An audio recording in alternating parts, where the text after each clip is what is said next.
New mask guidance now from the CDC may come as soon as next week. And as we continue to watch states across the country drop their mask and vaccine mandates, health experts are at odds as to whether it's too early to start relaxing just yet. ER physician in West Michigan and executive director of the Committee to Protect Health Care, Dr. Rob Davidson, joining me. Doctor, as we look at more states relaxing these mandates nationwide, I mean, in January, the U.S. saw an average of more than 807,000 new infections every day. Now, exactly a month later, new case levels have plummeted sixfold. So what do you think? Should we be rolling back these restrictions?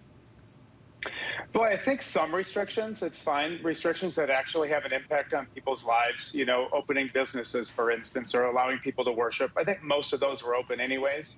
Something as simple as a mask, however, that has been definitively shown when mandates are in place here. A study at the University of Michigan here in my state showed that in districts with masks versus without masks, there were 62% higher caseloads in districts without mask requirements. I mean, this is just so simple. So we're giving credence to the idea that wearing a mask is some kind of difficult Herculean task, and I think it's a bit too early. Okay. Good point. And I also want to ask you, too, about what Dr. Rochelle Walensky has said regarding hospital capacity. Take a listen.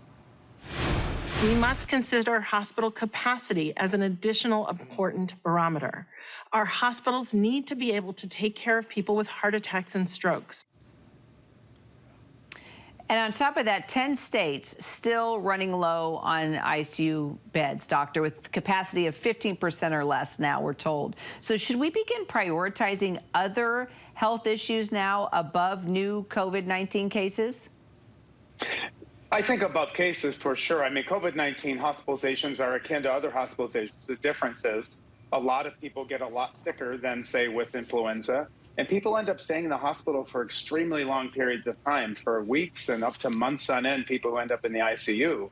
And so it just clogs up those beds. So I absolutely think they're right. We need to have that be part of the calculation of when we can pull back on some of the requirements, because that is what we're trying to protect communities' ability to care for everyone in the community. Being in a small rural community with a 45% vaccination rate and still full hospitals, it's been a challenge from the beginning, and especially over the last 6 months. And then what about our kids and the mask mandates for them in school? You know, some schools are giving them the choice. Some are saying, no, you've got to keep wearing them. How do you feel about kids and masks in school right now?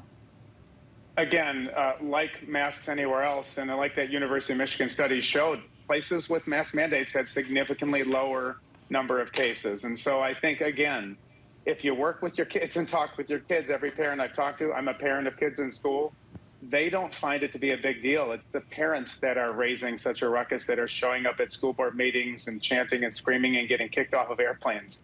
It's really not the kids. So we just need to lead by example and let them know that this is okay and we're protecting each other. And that's a very good point. Yes. And thank goodness, for the most part, our kids still listen to us. Dr. Davidson, I hope they listen to you. You're a doctor. Thanks for the insight. Hi, everyone. George Stephanopoulos here. Thanks for checking out the ABC News YouTube channel. If you'd like to get more videos, show highlights, and watch live event coverage, click on the right over here to subscribe to our channel. And don't forget to download the ABC News app for breaking news alerts. Thanks for watching.